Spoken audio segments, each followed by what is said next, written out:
الفكرة إن تايتانيك غرقت عمد لمصالح الجماعة اللي كلنا عارفينها، بس لسه في ناس فاكرة إنها غرقت بالصدفة لما خبطت في جبل جليدي. طب ما جاش في بالك ليه إنها ممكن تكون خبطت فيها عن عمد؟ أهم حاجة الوقت هي اللايك والسبسكرايب، ويلا نبدأ في النظرية. أول النظرية بتقول إن على متن السفينة كان في رجال أعمال من أكبر الأسماء المؤثرة في العالم وقتها، زي جون جاكوب أستور وبنيامين جوينهايم وأزر ستراوس. التلاتة دول وغيرهم كانوا من أشد المعارضين لفكرة إنشاء البنك الفيدرالي الأمريكي، وكانوا متجهين لأمريكا في الرحلة دي عشان يوصلوا رأيهم. طبعا انت عارف ان البنك الفيدرالي هو المؤسسة اللي سيطرت على الاقتصاد الامريكي لحد النهاردة تقريبا، ولو ركزت هتلاقي ان معارضة الناس دي لإنشائه كانت خطر على مصالح ناس وجماعات كتير، منهم الجماعة اللي احنا كلنا عارفينها. طيب مين في المقابل كان من أشد المؤيدين لفكرة البنك الفيدرالي وكان عضو مهم في الجماعة اللي قلنا عليه؟ جي بي مورجان. الراجل ده اللي ما يعرفوش يعتبر أبو الاقتصاد الأمريكي، لدرجة إنه في مرة سلف أمريكا أطنان ذهب عشان تعدي من أزمة 1895. الغريب إن جي بي مورجان كان حاجز جناح فخم جدا في تايتانيك، لكن فجأة قبل الإبحار بيومين اعتذر عن الرحلة وقال إنه مشغول. هنا أنت ممكن تقول إنها صدفة، لكن لما تدور في الحقائق تعرف معلومة خطيرة جدا، وهي إن جي بي مورجان مش مجرد راكب في الرحلة، لا ده كان يملك شركة اسمها IMMC، ودي الشركة اللي بتمول شركة وايت ستار لاين المالكة لتايتانيك. يعني باختصار الراجل المالك الغير مباشر لسفينة تايتانيك. بدأت تشك في حاجة ولا لسه؟ طيب ندخل على سبب تاني يخلوهم يغرقوها. السبب ده هو التعويض. التعويض عن سفينة الأولمبيك. تعال نرجع بالزمن ليوم 20 سبتمبر 1911. سفينة الأولمبيك المملوكة لشركة وايت ستار لاين تدخل في سفينة حربية إنجليزية اسمها HMS هوك. الحادثة دي خلت شركات التأمين ترفض تدفع تعويض لشركة وايت ستار لاين، لأنهم كانوا شايفين إن الأولمبيك هي اللي خبطت السفينة الحربية. وايت ستار لاين هنا اتضايقت لأنها خسرت فلوس وبتخسر سمعتها، فقرروا يلعبوا لعبة خبيثة شوية، وهي إنهم هيعملوا دعاية أسطورية عن سفينة جديدة اسمها تايتانيك، وإنها السفينة التي لا تغرق. وبالفعل الدعاية نجحت وجه نبلاء وأثرياء القوم عشان يطلعوا الرحلة الأولى. والغريب إن لما تايتانيك ظهرت كانت نفس شكل سفينة الأولمبيك، يا دوب الاسم متغير.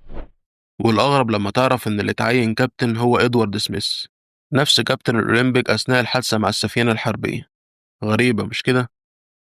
ويجي يوم 10 إبريل 1912 والسفينة تتحرك من المينا في أول رحلة ليها، لكن مع أول دقيقة والتحذيرات كانت بتوصل للسفينة، 6 أو 7 سفن بعتوا إشارات لاسلكية تقول إن في جبال جليدية في الطريق، لكن الكابتن تجاهل الإنذارات وكمل في نفس الطريق.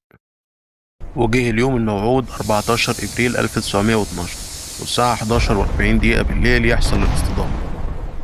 الكارثة الأولى بتظهر لما الركاب المفزوعين يلاقوا السفينة عليها 20 قارب نجاة فقط، وده مستحيل يقبل عددهم اللي هو 2200 راكب. والكارثة التانية إن طاقم السفينة ما كانش متدرب على خطط إخلاء، لدرجة إن في منهم خدوا مراكب إنقاذ لنفسهم وسابوا الركاب في السفينة. الكارثة التالتة إن الركاب كانوا قادرين يشوفوا سفينة قريبة منهم، لدرجة إنهم كانوا قادرين يحددوا اسمها كان اس كاليفورنيا. لكن الغريب في السفينة دي إنها ما اتحركتش، لا ردوا على الاستغاثات اللاسلكية ولا الضوئية ولا حاولوا ينقذوا حد حتى. بعض النظريات بتقول إن السفينة دي كانت موجودة مخصوص عشان تتأكد إن المهمة تمت، وإن ناس معينة مش هتنجو. التلات كوارث دول كافيين يظهروا لك هي كانت متعمدة ولا لأ. نيجي للتحقيقات. في أمريكا السيناتور ويليام ألدن سميث قام بالتحقيق ووقف قدامه بروس إزماي، المدير التنفيذي لشركة وايت ستار لاين، اللي نجا مع مساعدينه في قارب نجاة لوحدهم. السيناتور سأله ليه قوارب النجاة كانوا 20 والسفينة مهيئة ليكون عليها 60 قارب؟ ليه الكابتن تجاهل التحذيرات؟ وليه السفينة كانت ماشية بأقصى سرعة بشهادة الناجين؟ وليه الطاقم ما كانش مدرب على خطط إخلاء، لدرجة إن في مراكب إنقاذ نزلت البحر فاضية؟ بروس إزماي رد بكلام ساذج ومتخبط، قال إن عدد القوارب كان مناسب للشكل الجمالي للسفينة في أول رحلة، وباقي الاتهامات شايلها للكابتن. الشخص التاني اللي كان بيتحقق معاه هو الكابتن ستانلي لورد، كابتن سفينة اس كاليفورنيا، اللي لما اتسأل ليه ما ردوش على الاستغاثات اللاسلكية ولا الضوئية، قال بالنسبة للاستغاثات اللاسلكية إن عامل اللاسلكي كان نايم، وبالنسبة للاستغاثات الضوئية قال إنهم ظنوا إن تيتانيك عليها احتفالات. بالنسبة لك ده كلام غريب ومش مقنع، لكن الغريب لما تعرف إن التحقيق انتهى بإن في قوانين هتتعدل، زي زيادة قوارب النجاة ووجود خطط إخلاء ووجود دوريات مراقبة الجليد في الطرق البحرية. طبعا انت مستني يكون موجود فيه اتهامات. هقولك ما حصلش. أما في إنجلترا كان في تحقيق بقيادة اللورد ميرسي، اللي اتقال عنه إنه كان مهون الأمر تماما، والتحقيقات في إيده ما خدتش وقت، ونتيجة التحقيق بتاعه قال إنها كانت حادثة طبيعية لا مفر منها، وإن الكابتن أخطأ في التقديرات، يعني برضه شايلها للكابتن. ومع مرور السنين اتسربت وثائق بتقول إن القضاة اللي مسكوا التحقيق كانوا أعضاء في الجماعة اللي قلنا عليها. تعال نعد مكاسب النظرية. أولا اتخلصوا من أقوى موردين البنك الفيدرالي، يعني اتخلصوا من أعداء الجماعة. وبالمناسبة البنك الفيدرالي اتأسس بعد الحادثة بسنة بالظبط. ثانيا خدوا تعويض ضخم على سفينة الأولمبيك، اللي بالدعاية الخبيثة كان اسمها تايتانيك. ولأهمية الركاب ولفت أنظار العالم التعويض كان أكبر.